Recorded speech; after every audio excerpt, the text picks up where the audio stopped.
ان کا قد کم از کم 6 فٹ تو ہوگا اور آنکھیں دیکھو کتنی خوبصورت ہے۔ بندے کی پرسنالٹی میں بات تو ہے۔ ہانیہ نے مسکراتے ہوئے سیرت کو کوہنی ماری تھی۔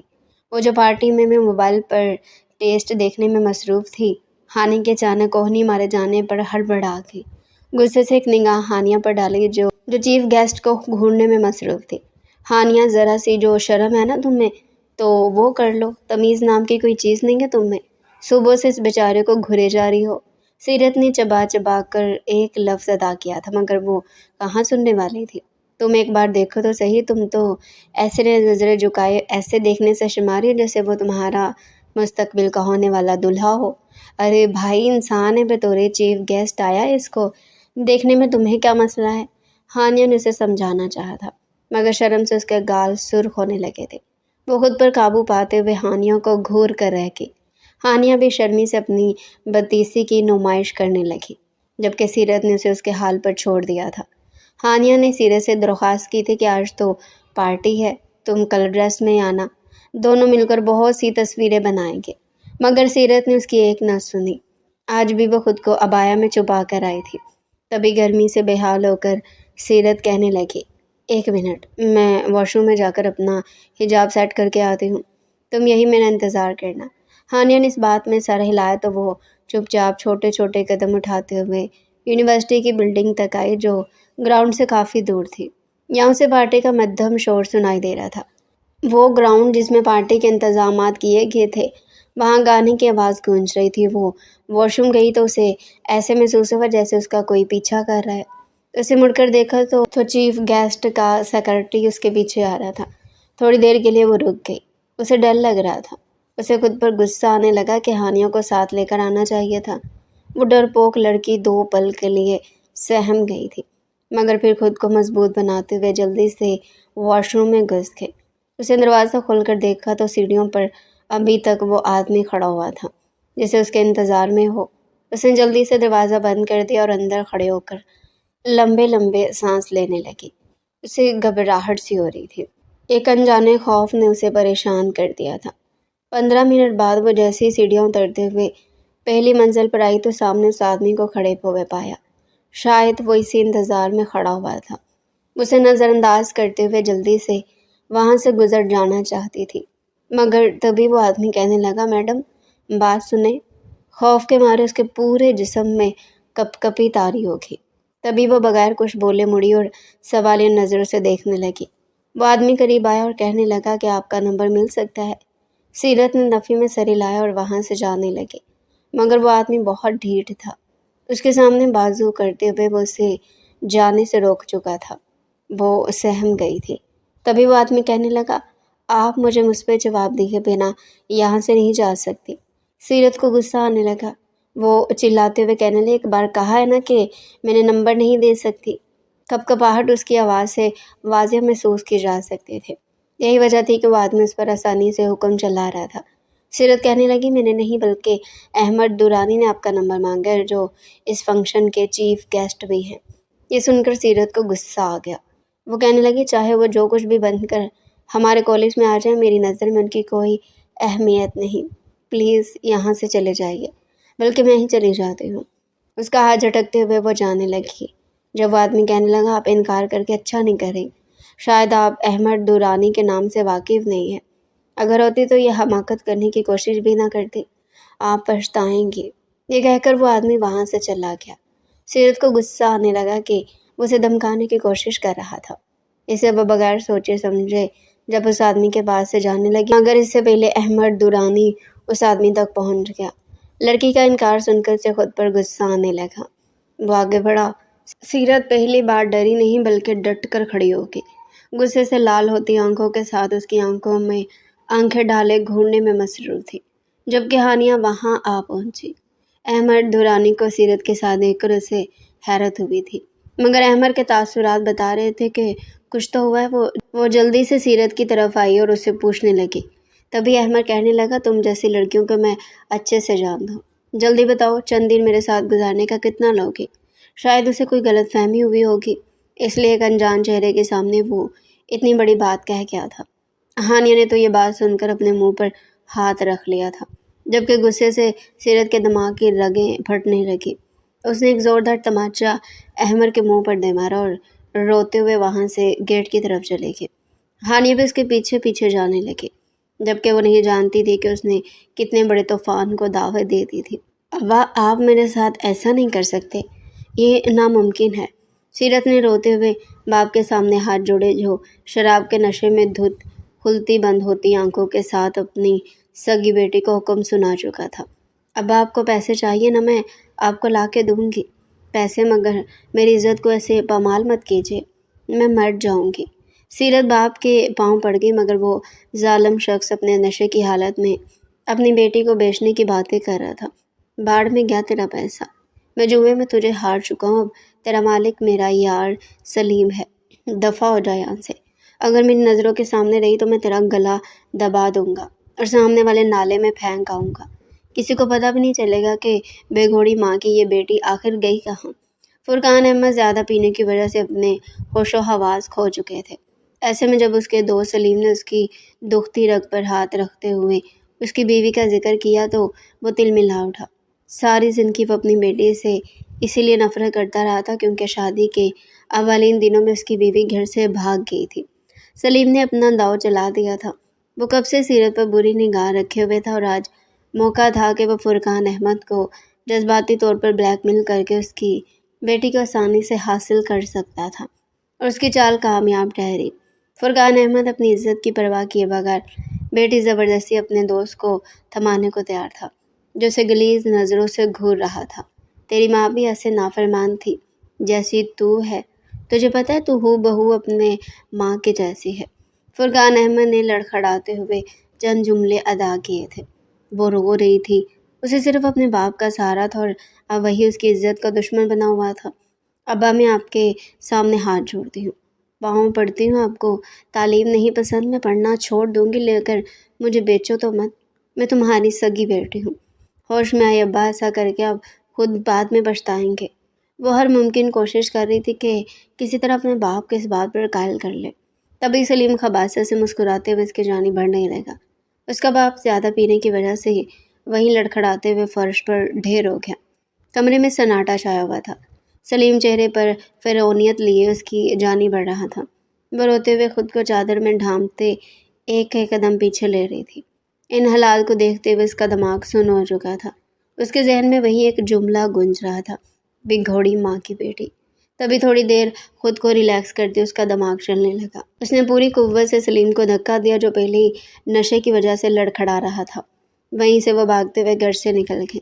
اس کے کان میں ابھی تک اس کے باپ کے الفاظ گونج رہے تھے۔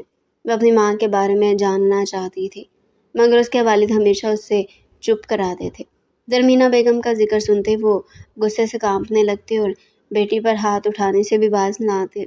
اس کے پاؤں چپل نہ پہننے کی وجہ سے زخمی ہو چکے تھے، مگر اسے بالکل بھی پرواہ نہیں تھی۔ وہ اندھا دھند سڑک پر بھاگ رہی تھی، ایک ویران سڑک جہاں پر رات کے پہر کوئی موجود نہیں تھا۔ ایسے میں وہ 20 سال کی لڑکی کھلے بالوں کے ساتھ بغیر دوپٹے کے سڑک پر بھاگتی جا رہی تھی، جیسے سڑک کا اختتام ہی اس کی منزل کا تعین کرے گا۔ آنسو سے اس کا چہرہ بھیگ چکا تھا، پسینے سے شرابور وہ بار بار ہاتھوں سے آنسو کو صاف کرتے ہوئے سڑک پر بھاگنے لگے۔ اسے نہیں پتا تھا کہ اسے کہاں جانا ہے، اسے بس اتنا معلوم تھا کہ اسے اپنی عزت بچانی ہے۔ صبح اس نے احمد درانی کو تھپڑ مارا تھا اور شام میں یہ واقعہ ہو گیا۔ اس کا دماغ اس قدر سن ہو چکا تھا کہ بس وہ بھاگتی جا رہی تھی۔ تبھی دور سے آتی ہوئی لائٹوں نے اسے آنکھیں بند کرنے پر مجبور کر دیا۔ رفتار میں کمی آ چکی تھی، لیکن وہ گاڑی اتنی تیز سپیڈ میں تھی کہ سامنے آتی لڑکی کو نہ دیکھ سکے، اور پھر ایک زوردار تصادم ہوا جس نے سارے علاقے کو ہلا کر رکھ دیا۔ ایک دل خراش چیخ اپنی پوری قوت سے گونجی اور پھر ہر طرف خاموشی چھا گئی۔ جب اس کو ہوش آیا تو ایک ہسپتال میں تھی۔ باری ہوتے سر پر ہاتھ رکھے وہ گھبرا کر اٹھ بیٹھی۔ ارد گرد کا جائزہ لیتے ہی وہ مطمئن ہوگی کہ اب اس کی عزت کو خطرہ نہیں۔ ہسپتال کے بیڈ پر لیٹے ہوئے سے ایسا محسوس ہونے لگا جیسے اسے متواتر کوئی گھور رہا ہے۔ اس نے فوراً اپنی آنکھیں کھول دیں۔ وہ ایک بار پھر سامنے کی طرف دیکھا، مگر وہاں کوئی نہیں تھا۔ اپنے ساتھ والے بیڈ پر اس کی نظر گئی تو اس کی آنکھیں وہیں تھم گئی۔ اس کو یقین نہیں آ رہا تھا کہ وہ احمد درانی کو اپنے سامنے ہے۔ نرس نے احمد کو بولا کہ ٹینشن اور پریشانی کی وجہ سے یہ بے ہوش ہو گئی تھی۔ آپ ان کو اپنے ساتھ لے جا سکتے ہیں۔ یہ سنتے ہی وہ جلدی سے بیڈ پر اٹھ بیٹھی اور کہنے لگی، میں ان کے ساتھ ہرگز نہیں جاؤں گی۔ اس بات پر احمد درانی کے تیور بدلے تھے۔ وہ غصے سے اٹھ کھڑا ہوا اور اس کی جانب بڑھنے ہی والا تھا جب سلیم، اس کے والد کا دوست، کمرے میں داخل ہوا اور آتے ساتھ ہی کہنے لگا، بیٹی مجھے معاف کر دو، میں تمہاری شادی زبردستی نہیں کراؤں گا، بس تم گھر چلو۔ بھلا باپ سے بھی کوئی ناراضگی ہوتی ہے؟ پہلے تو سیرت کو اس کی یہ بات سمجھ نہ آئی، مگر خود کو احمد درانی کو سونپنے سے اچھا تھا کہ وہ چچا سلیم کے ساتھ چلی جائے۔ ممکن تھا کہ وہ وہاں سے اسے اپنے والد کے گھر چھوڑ دے۔ اس نے سوچا کہ وہ چچا کو سمجھا لے گی کیونکہ وہ اس وقت نشے میں تھے، اس لیے ایسی باتیں کر رہے تھے، مگر حقیقت میں وہ ایسے نہیں تھے۔ اسے اس بات کا اعتبار تھا۔ وہ جلدی سے اٹھ کھڑی اور آگے بڑھ کر کہنے لگی، ابا میں آپ کے ساتھ گھر چلوں گی، آپ جس سے کہیں گے میں شادی کر لوں گی۔ وہ دونوں اداکاری کر رہے تھے اور یہ صاف ظاہر ہو رہا تھا احمد درانی غصے سے سلیم کی جانب بڑھا اور اس کا گریبان پکڑتے ہوئے کچھ کہنے والا تھا جب پولیس والے اندر داخل ہوئے۔ مجبوراً اسے تھوڑی دیر کے لیے رکنا پڑا۔ وہ اسپتال میں کوئی تماشا نہیں چاہتا تھا۔ اسے سوچ لیا تھا وہ اس بڈھے کو بعد میں سبق سکھائے گا اور سیرت کو تو وہ ویسے بھی نہیں چھوڑنے والا تھا۔ اس کے کئی آدمی اس لڑکی پر نظر رکھے ہوئے تھے۔ اس نے سلیم کا گریبان چھوڑا اور غصے سے زور سے بیڈ کو پاؤں مارتے ہوئے وہ کمرے سے ہی نکل گیا۔ سیرت نے سکھ کا سانس لیا تھا۔ پولیس والے کسی اور کیس کے سلسلے میں ہسپتال آئے ہوئے تھے۔ جب دو لوگوں کو ایک دوسرے کا گریبان پکڑے ہوئے دیکھا تو خیریت معلوم کرنے چلے ہیں۔ سلیم ہنستے ہوئے ان سے بات کرنے لگا۔ سیرت کے پاس یہی موقع تھا کہ وہ یہاں سے بھاگ نکلے۔ اس کے بالکل پاس ہی کمرے کا سوئچ بورڈ تھا۔ اس نے جلدی سے سارے بٹن بند کر دیے۔ سب لوگ چونک گئے۔ کمرہ اندھیرے میں نہا گیا۔ کمرے میں موجود سب لوگ سوئچ بورڈ ڈھونڈنے لگے لیکن سیرت وہاں سے بھاگ نکلی۔ اس نے اچھے سے اپنا چہرہ ڈھکا اور وہاں سے چلی گئی۔ اسے معلوم تھا سلیم چچا اس کا پیچھا ضرور کریں گے، اس لیے وہ عارضی ٹھکانہ ڈھونڈ رہی تھی تاکہ وہ یہاں سے چلے جائیں۔ نہ جانے احمد درانی اس کے پیچھے کیوں پڑا ہوا تھا، وہ تو اسے جانتی تک نہیں تھی۔ آیت الکرسی کا ورد کرتے ہوئے وہ جلدی سے اسپتال سے نکلی۔ تبھی عجلت میں اس کا ٹکراؤ ایک عورت کے ساتھ ہوا جو خوب بن سمر کر ہسپتال میں داخل ہو رہی تھی۔ تبھی اس نے سیرت کو دیکھا اور پوچھنے لگی، لڑکی اتنی گھبرائی ہوئی کیوں ہو؟ کیا ہوا تمہیں؟ کوئی مدد چاہیے؟ سیرت کو اور کیا چاہیے تھا؟ اس کو لگا کہ وہ عورت ہی اس کی مدد کر سکتی ہے۔ اس نے اس بات میں سر ہلا دیا۔ ڈر اور گھبراہٹ کے مارے اس کے منہ سے کچھ بولا ہی نہیں گیا۔ اس نے اس عورت پر صرف اس لیے اعتبار کیا کیونکہ وہ عورت تھی، ورنہ انجان لوگوں پر اس طرح کون بھروسہ کرتا ہے؟ وہ عورت تو چاہتی یہی تھی کہ وہ لڑکی خود اس کے ساتھ جانے پر راضی ہو جائے۔ اسے سلیم نے بھیجا تھا۔ وہ کوئی اور نہیں، شہر کے مشہور کوٹھے داستان کی مالکن تھی۔ سلیم نے پہلے کچھ تصاویر سنہری کو دے دی تھی۔ وہ سیرت سے واقف تھی۔ سیرت اسے کچھ زیادہ ہی پسند آئی تھی۔ وجہ اس کی کم عمری تھی۔ وہ منہ میں پان رکھتے ہوئے اسے گاڑی تک لے آئی اور پھر گاڑی کسی نئی منزل کی طرف رواں دواں تھی۔ ایک ایسا محلہ جہاں لوگ دن کے وقت جانا پسند نہیں کرتے۔ وہ شریف زادی وہاں پہنچ گئی تھی۔ وہاں پہنچتے اسے احساس ہوا کہ وہ سلیم چچا کے گھر سے بھی زیادہ غلیظ جگہ پر آ پہنچی ہے۔ اس نے بے یقینی سے اس عورت کی جانب دیکھا۔ سنہری نے اس کی جانب دیکھنے کے بجائے اپنی نظریں سامنے ٹکائی رکھی۔ زبردستی سیرت کا ہاتھ پکڑا اور اسے گھسیٹتے ہوئے اندر لے جانے لگی۔ سیرت نے بھاگنے کی بہت کوشش کی مگر وہ بے بس ہو گئی۔ اس عورت کے 4 گارڈ بھی اس کے ساتھ تھے۔ وہ زور زور سے رونے لگی کیونکہ یہ سب اس کا اپنا کیا دھرا تھا۔ اگر وہ انجان عورت پر یقین نہ کرتی تو آج اسے گندی گلی کی زینت بھی نہ بننا پڑتا۔ اسے بڑے ہال میں لے جایا گیا جہاں اس کی بولی لگائی جانی تھی۔ سنہری بیگم یہی تو کرتی تھی۔ اگر اسے اپنا فائدہ کسی لڑکی کو بیچنے میں ہوتا تو اسے بیچ دیا کرتی تھی۔ اسے سلیم پر بھروسہ نہیں تھا۔ آج تک وہ جتنی بھی لڑکیاں لایا تھا ان میں سے زیادہ تر تو بھاگ گئی تھی یا اکثر نے خودکشی کر لی تھی۔ وہ چاہتی تھی کہ جلد از جلد اس مصیبت کو اپنے سر سے ٹال دے۔ روتے ہوئے جب اسے اسٹیج پر لایا گیا اور اس کی نظر سامنے بیٹھے ہوئے لوگوں میں پڑی تو وہ حیران رہ گئی۔ اس کے والد بھی وہاں موجود تھے اور اس کے ساتھ سلیم چچا بھی بیٹھے تھے۔ وہ رونے لگی۔ اس کا دل چچا سلیم کے ٹکڑے ٹکڑے کر دے، بس بے بسی سے وہ اسٹیج پر کھڑی رہی۔ تبھی بولیاں شروع ہوئی۔ بولی کی شروعات سنہری بیگم نے 8 لاکھ سے کی۔ مجمع میں بنبناہٹ شروع ہو چکی تھی۔ اس کے والد نشے میں دھت کرسی پر بیٹھے ہوئے تھے، جیسے وہ کچھ سمجھ نہ پا رہے ہوں۔ اس کا دل چاہا دوڑ کر اپنے والد کے پاس چلی جائے اور اسے سمجھائے کہ وہ اچھا نہیں کر رہے، مگر وہ اتنے سالوں سے سمجھاتی آ رہی تھی، آج تک انہوں نے اپنی بیٹی کو سمجھنے کی کوشش ہی نہیں کی تھی۔ اپنی آنے والی زندگی کا سوچ کر ہی اس نے اپنی آنکھیں مینچ لیں۔ تبھی فرقان احمد کو ہوش آیا۔ سلیم کب سے اسے نشے اور ڈرگس جیسی بری عادات کا عادی کر رہا تھا۔ 2 دن کا پرانا نشہ ٹوٹا تو فرقان احمد نے ارد گرد نظر دوڑائی۔ غیرت نے جوش مارا، سامنے بیٹی کو کھڑے پایا تو حیران رہ گیا۔ ابھی وہ ہوش میں آیا ہی تھا جب اسے اپنے پاس سلیم دکھا۔ اس نے بے یقینی سے سلیم کو دیکھا اور پھر سامنے اسٹیج پر کھڑی ہوئی لڑکی کو دیکھ کر اسے بات سمجھنے میں 1 سیکنڈ بھی نہیں لگا۔ اس نے سلیم کا ہاتھ جھٹکا اور جلدی سے اسٹیج پر جا پہنچا، اپنی بیٹی کا ہاتھ تھاما اور اسے لیے وہاں سے جانے لگا۔ سیرت باپ کو ہوش و حواس میں دیکھ کر رونے لگی۔ اسے یہی امید تھی کہ اس کے والد اسے مایوس نہیں کریں گے۔ وہ دونوں جا رہے تھے جب سنہری بیگم آگے بڑھی اور کہنے لگی، اے بڈھے، کون ہے تو؟ لڑکی کو لے کر کہاں جا رہا ہے؟ یہ میری امانت ہے، اگر یقین نہیں آتا تو سلیم سے پوچھ لے، اس نے مجھے 10 لاکھ میں بیچا ہے۔ سنہری بیگم شدید غصے میں سلیم کو گھورے ہوئے کہنے لگی، جو معاملات کو خراب ہوتا دیکھ وہاں سے نکلنے کی کوشش کر رہا تھا۔ سیرت کو لگا کہ اس کا باپ کمزور ہے، وہ سنہری بیگم کے سامنے ٹک نہیں سکے گا، مگر تبھی ایک تھپڑ کی آواز نے وہاں بیٹھے ہر انسان کو خاموش کروا دیا تھا۔ فرقان احمد نے سنہری بیگم کے منہ پر ایک تھپڑ مارا اور اپنی جیب میں پڑی ہوئی بندوق نکال لی۔ سب لوگ ڈر گئے۔ سنہری بیگم بے یقینی سے گال پر ہاتھ رکھے ہکلاتے ہوئے کہنے لگی، یہ تم کیا کر رہے ہو؟ پاگل واگل تو نہیں ہوگے؟ تبھی فرقان احمد اپنی بیٹی کو لیے سب کو بندوق کے اشارے سے خاموش کروا کے وہاں سے نکل پڑے۔ گھر آ کر انہوں نے بیٹی کو کہہ دیا، جلدی سے پیکنگ کر لو، ہم یہاں 1 منٹ بھی نہیں رکیں گے، باقی باتیں بعد میں کریں گے، جلدی کرو، جو اٹھانا ہے اٹھا لو، ہمارے پاس زیادہ وقت نہیں ہے، وہ لوگ پہنچنے ہی والے ہوں گے۔ سیرت روتے ہوئے محبت پاش نظر سے باپ کو دیکھنے لگی، جس نے 20 سال میں پہلی بار اس کی فکر کی تھی۔ اس نے جلدی سے اپنا مختصر سامان باندھا۔ وہ لوگ گھر سے نکلنے والے تھے جب 2 کالی گاڑیاں ان کے سامنے آ رکی۔ سیرت ڈر کے مارے 2 قدم پیچھے ہوئی۔ تبھی فرقان احمد نے اس کا ہاتھ تھام لیا اور اسے پکڑ کر اس گاڑی میں بٹھا دیا۔ وہ بے یقینی کی کیفیت میں باپ کو دیکھنے لگی۔ تبھی اس کا باپ کہنے لگا، پریشان مت ہونا، میں تمہیں محفوظ ہاتھوں میں سونپ رہا ہوں، جلدی معاملات سنبھلنے کے بعد میں تمہیں وہاں سے لے آؤں گا۔ سیرت نے باپ کا کہا مان لیا۔ اگر وہ نشے میں ہوتا تو وہ ہرگز اس کا کہا نہ مانتی، مگر جب سے اس نے ہوش سنبھالا تو پہلی بار اس نے اپنے باپ کو بغیر نشے کے دیکھا تھا۔ اسے اس کی بات پر پورا یقین آ گیا تھا۔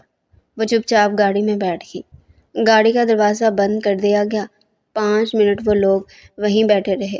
خوف کے مارے اس کے ہاتھ پاؤں کانپ رہے تھے، پسینے سے اس کا چہرہ شرابور تھا۔ اس نے اچانک کھڑکی کے باہر دیکھا تو گاڑی کا ڈرائیور ایک بہت بڑا بیگ اس کے باپ کو تھما رہا تھا۔ اسے تجسس ہوا کہ آخر اس بیگ میں کیا ہے، مگر وہ اس وقت اتنی پریشان تھی کہ وہاں سے ہل بھی نہیں پا رہی تھی۔ ایسے میں وہ اپنے باپ کو بلا کر کیا پوچھتی؟ اس نے سوچا اسی ڈرائیور سے ہی پوچھ لے گی۔ وہ چپ چاپ بیٹھی تھی جب ڈرائیور آیا اور گاڑی چلانے لگا۔ آپ نے میرے بابا کو بیگ میں کیا دیا ہے؟ اس نے ڈرتے ڈرتے سوال کیا، مگر سامنے موجود شخصیت نے کوئی بھی جواب نہ دیا۔ اس نے 6-7 بار یہی سوال دہرایا اور اسے مایوسی کا سامنا کرنا پڑا۔ وہ آدمی خاموشی سے اپنا کام کر رہا تھا۔ اس نے جتنے بھی سوال پوچھے وہ آدمی ایک کا بھی جواب نہ دے پایا تھا۔ تبھی گاڑی ویران رستوں پر روانہ ہوگی۔ گاڑی کو راستے میں روکا گیا اور ایک بوڑھی 50 سالہ عورت کار میں داخل ہوئی۔ اس نے سیرت کے ناک کے قریب کوئی کپڑا رکھا، جسے سونگھتے ہی وہ وہیں بے ہوش ہو گئی۔ ابھی تو وہ حیرت سے اس عورت کو دیکھ رہی تھی۔